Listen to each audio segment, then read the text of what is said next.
मित्रांनो, तुमच्या सगळ्यांचं स्वागत आहे माझ्या आजच्या ब्लॉगवर। हे दोघं ते आज म्हणले नळदुर्गचा किल्ला बघायला जाऊ। पटकन रिक्षात बसलो आणि पहिले इथं जेवायला आलो। बघा छत्रपती शिवाजी महाराजांचा फोटो बघा। परत ऑर्डर दिली। भाऊचा स्नॅपचा नाद काय सुटत नाही बघा। काय तर उपाय सांगा तुम्ही। थोड्या वेळाने आमची ऑर्डर आली, आम्ही खाऊन बाहेर आलो। बाहेर एक बारकं गार्डन केलं त्यांनी। म्हणलं मागच्या ब्लॉगचा बदला घेतो आता सीसॉवर। रामभाऊच्या हातात कॅमेरा दिला आणि मी गेलो सीसॉवर बसायला। पूर्ण जीव लावला पण भाऊ काय वरच येत नव्हता। या जन्मी काय सोपं नाही म्हणलं, पुढच्या जन्मी ट्राय करतो मी। परत रामभाऊ म्हणला मी घेतो दम जरा, मी याला वर। रामभाऊला काय आज्यातच वर घेणार होता हे मला माहितीच होतं। हे बघा आज्यातच वर घेतला की नाही बघा त्याला। परत रामभाऊ म्हणला झोका दे मला। असला झोका दिला की भाऊ घाबरून खालीच उतरला। परत इथं थंड घेऊन भाऊ स्नॅप काढला तर स्नॅप काढून नीट निघालो आम्ही। इथं पार्किंगची पावती फाडून आम्ही आलो किल्ल्याच्या आत। हे बघा इथं धन्नोला पार्क केला आणि निघालो आत। किल्ल्याच्या आत आलो आणि रामभाऊ काय म्हणत बघा।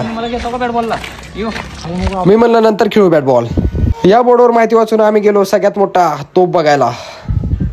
या शर्टचा विषय काय कळला नाही बघा। शर्टवर शर्ट घातलाय भाऊनं, एवढ्या गरमीचं बी शर्ट घातलाय वर। काय विषय हाड आहे त्याचा। सीन बघून आम्ही नीट निघालो नरमादी धबधबा बघायला। धबधबा काय पुढच्या ब्लॉग मध्ये टाकतो, पार्ट 2 नक्की बघा।